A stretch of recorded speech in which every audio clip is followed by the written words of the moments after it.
Olá, alunos, bom dia, tudo bem com vocês? Vamos começar então mais uma correção. Vamos fazer a correção da aula 4, beleza? Então vamos aqui. Na última aula a gente falou sobre os livros sagrados.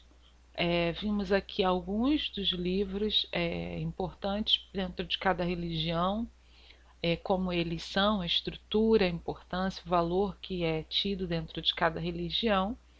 E deixei aqui para vocês uns exercícios e a gente vai corrigir eles. Bom, o primeiro exercício era uma cruzadinha, então vamos lá. Provém da língua sânscrita e significa um círculo. Essa é a mandala, tá? São as mandalas. Livro sagrado para o judaísmo, se chama Torá.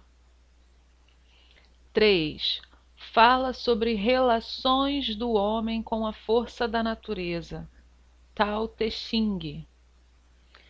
Número 4. Seguido pela Igreja de Jesus Cristo dos Santos dos Últimos Dias. É o livro de Mórmon. 5. As pinturas rupestres eram feitas no período em que os homens não possuíam o domínio da escrita. Seguindo aqui, 6. Considerada a escritura sagrada mais antiga são Vedas. E 7. Livro sagrado do islamismo, o Alcorão. E aí vocês completaram as cruzadinhas, né, com as respostas que estavam aqui acima. E aqui eu deixei um complete. Está dividido em Antigo e Novo Testamento. É a Bíblia. Significa recitação ou leitura. É o Alcorão. Tradicionalmente escrito em pergaminho e mantido na sinagoga. Torá. Então, esses foram os exercícios que eu deixei para vocês na última aula. Na aula 4. Isso, aula 4. E agora a gente vai seguir para a nossa aula 5.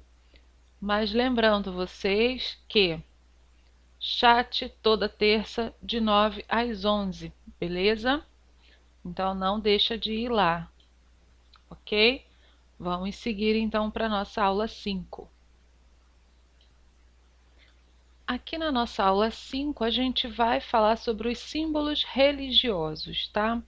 Os símbolos religiosos são linguagens, na verdade os símbolos são linguagens que expressam sentidos, comunicam e exercem um papel relevante para a vida imaginativa e para a construção de diferentes religiões do mundo. Nesse contexto, o símbolo é definido como qualquer coisa que veicule uma concepção.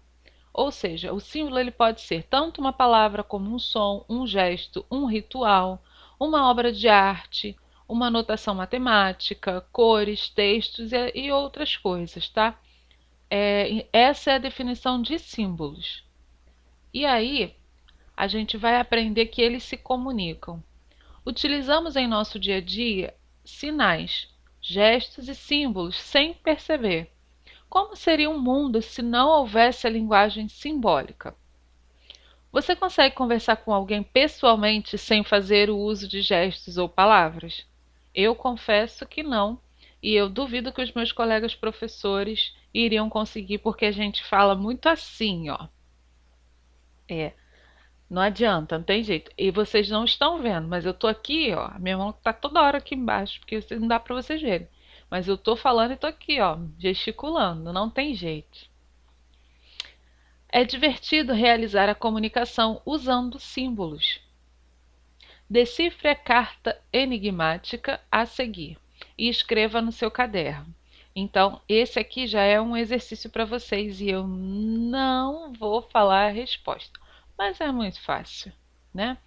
É uma carta jogo, ou seja, ela é uma carta com ilustrações no meio do texto verbal, tá? E aí vocês em casa aí vão descobrir qual é a frase e vão colocar lá no caderno. Só foi possível compreender a mensagem dessa carta enigmática porque você conhecia o significado das figuras. Essas imagens que tinham lá vocês já conhecem, né? Primeiro, lá tem um animal que é uma vaca. Obviamente que bateu o olho ali já sabia o que era. Então vocês sabiam identificar os símbolos. As figuras elas funcionam como um código de linguagem, onde quem escreve e quem lê reconhece os seus significados. Compreendemos então que a linguagem ela é feita de símbolos.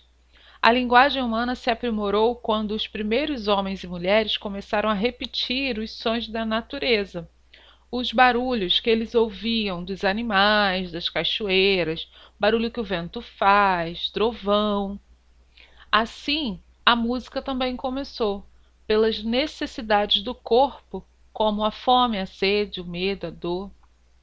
As pessoas se colocaram a produzir mensagens, indicando o que sentiam. Mensagens por som, por gesto, por posturas, expressões de rosto. Como sempre convivemos em grupo, a comunicação é necessária, até mesmo como um modo de garantir a sobrevivência. Você já reparou como a linguagem não é uma exclusividade humana? Os animais se comunicam por gestos corporais, modo de respirar, som. Os insetos, plantas e animais são hábeis na comunicação por cores. O vermelho de um inseto pode servir como um sinal de afaste-se, sou perigoso, ou sou venenoso. É impressionante observar a vida, como a vida se comunica pelos sons, pelas cores, formas, tamanhos. Do mesmo modo, as religiões também se comunicam através das mensagens, né, com construção dessas formas e cores do templo, até os gestos que são utilizados também nos rituais. Tudo isso é comunicação. Tudo isso.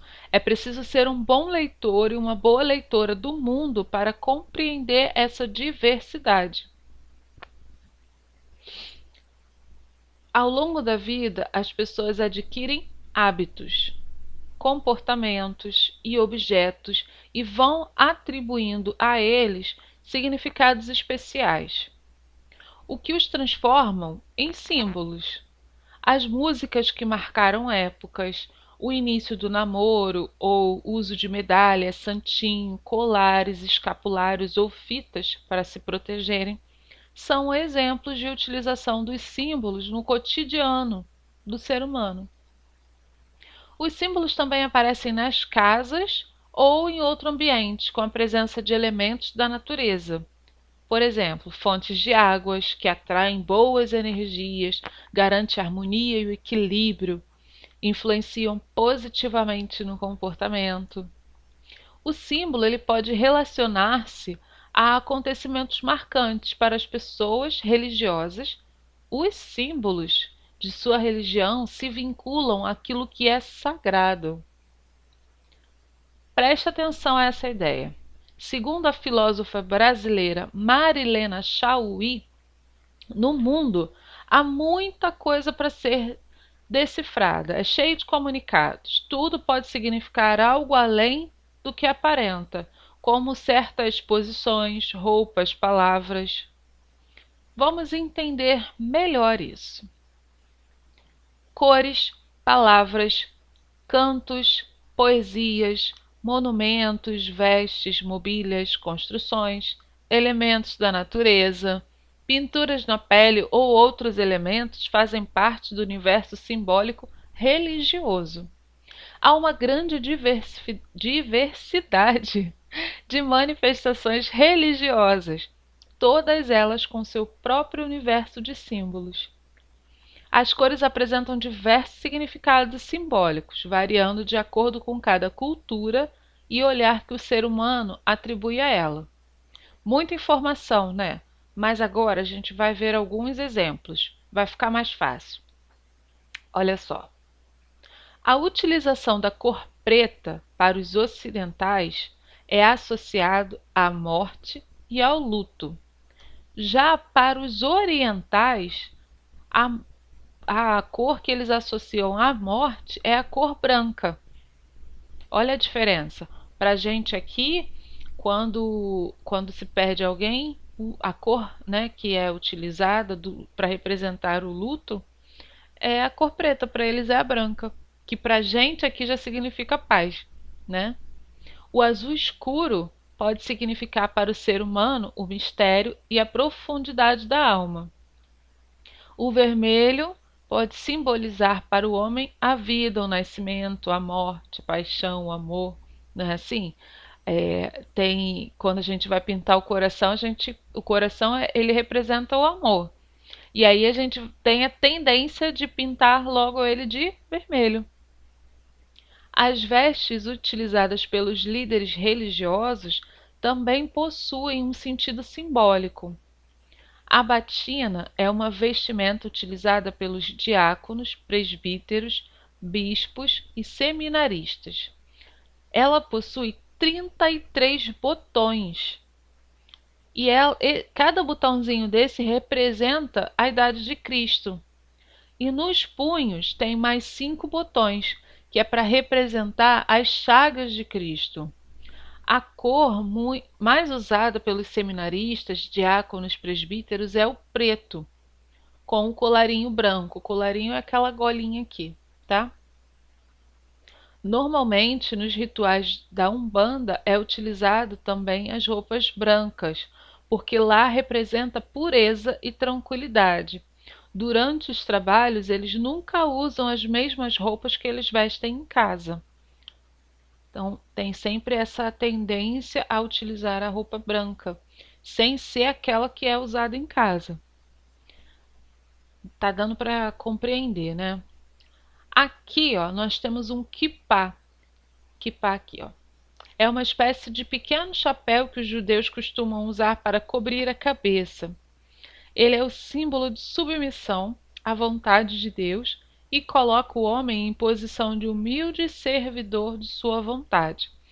Isso aqui, ó, para nós é apenas um chapéu, mas para eles, né, quem faz parte da religião que a compreende ou qualquer outra pessoa que passa a ter esse conhecimento, vai entender a simbologia que tá. Quem não conhece vai olhar, um chapéu.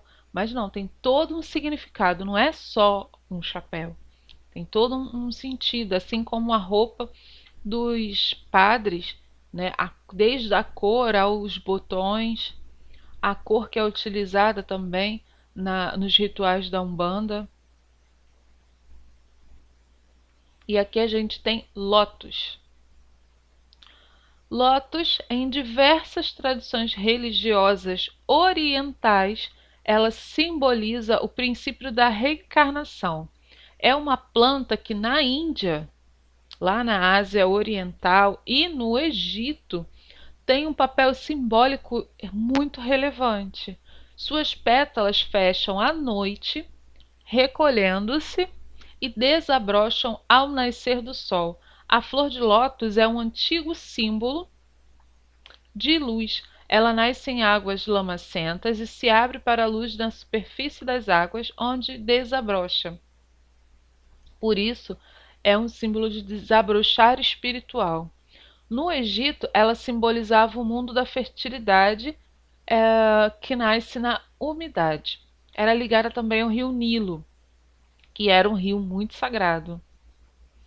O perfume de lótus azul era considerado rejuvenescedor, muito utilizado nas cerimônias de enterro e também nas ornamentações dos templos. No budismo e no hinduísmo, possui um rico simbolismo relacionado a lótus. O botão da flor de lótus na superfície das águas primordiais simboliza a totalidade de todas as possibilidades ainda não manifestadas. E aqui a gente tem a chave. O simbolismo da chave está no fato de servir tanto para abrir como para fechar. Na Umbanda, significa a abertura dos caminhos para a felicidade. Já no budismo, simboliza a felicidade, pois ela é utilizada para abrir o celeiro de arroz no Japão. No sentido espiritual, simboliza os tesouros escondidos. Para o catolicismo, refere-se ao poder concedido ao apóstolo Pedro de ligar e desligar as pessoas do reino dos céus. E agora a gente vai falar sobre o tambor. Algumas comunidades africanas consideram o tambor tão ancestral como o próprio homem. Os primeiros tambores foram confeccionados na pré-história e também foram utilizados para cultuar deuses. Você sabia que muitos animais também são considerados sagrados ou especiais em diferentes tradições religiosas? Pois é, a vaca, para o hinduísmo, ela é sagrada, assim como toda a natureza. Ela simboliza a mãe da humanidade, pois com o seu leite ela alimenta pessoas do mundo todo, que além de beber o leite, consomem o queijo, a manteiga e outros derivados do leite. Já na Bíblia, temos a pomba. Noé solta 3 pombas após o dilúvio, e uma delas volta com um raminho de oliveira no bico. A pomba branca ela simboliza a simplicidade, pureza, e para o cristianismo simboliza também o Espírito Santo. No entanto, pode ser um símbolo do batismo do cristão também, dos mártires ou da alma no estado de paz celestial. Um casal de pombas brancas também é um símbolo muito popular do amor, né? Todo mundo já falou assim: ah, lá vem os pombinhos. Então, agora vamos às atividades. Bom, vamos para as atividades aqui. Pesquise os outros animais que são considerados símbolos religiosos. Escreva também a religião que eles pertencem e a importância deles, tá? Eu aqui falei sobre a pomba e sobre a vaca, mas existem outros animais. Vocês têm que identificar para mim o nome do animal, qual é a religião em que ele é sagrado e o que, que ele significa dentro dessa religião, tá? O número 2. Escreva o significado dos símbolos abaixo: chave, lótus, tambor, quipá. Todos estão no texto, tá? Vocês podem procurar lá no texto. Aqui no número 3, vocês vão explicar com as palavras de vocês, de preferência, o que são símbolos, tá? Lá tem a parte do texto falando, só que está até grande. Vocês podem resumir e aí colocar com as palavras de vocês. Beleza, pessoal? Então é o seguinte, vocês têm esses exercícios para fazer. Vai ficar lá no portal. Junto com o exercício vai estar também a correção em PDF, tá? Para quem quiser acompanhar por PDF, tá? Que às vezes pode estar com algum probleminha de conexão. E aí, de qualquer forma, está lá disponível em PDF a correção para vocês e tem a correção aqui em vídeo antes da gente começar essa aula. Chat, galera, toda terça de 9 às 11. Vou estar lá no chat esperando vocês para a gente tirar uma dúvida, trocar uma ideia, ver aí o que a gente pode estar acrescentando, né? E por enquanto, as nossas aulas só estão sendo por aqui. E aí a gente fica um pouco não, muito distante, né? E aí eu gostaria muito que vocês entrassem no chat para a gente conversar um pouco para saber mesmo como é que vocês estão, se dessa forma vocês estão conseguindo acompanhar o conteúdo, de repente pode ser acrescentado alguma coisa. Eu tô com saudade de vocês, gente, é isso. Muito saudade também, tá bom? Espero vocês lá, terça-feira, de 9 às 11, ok? Não é mais na quarta, agora é terça de 9 às 11. E tem que marcar a presença também. De qualquer forma, vocês vão ter que entrar no chat, tá? Entrou, escreveu presente. Não deixa de fazer essa anotação lá, tá?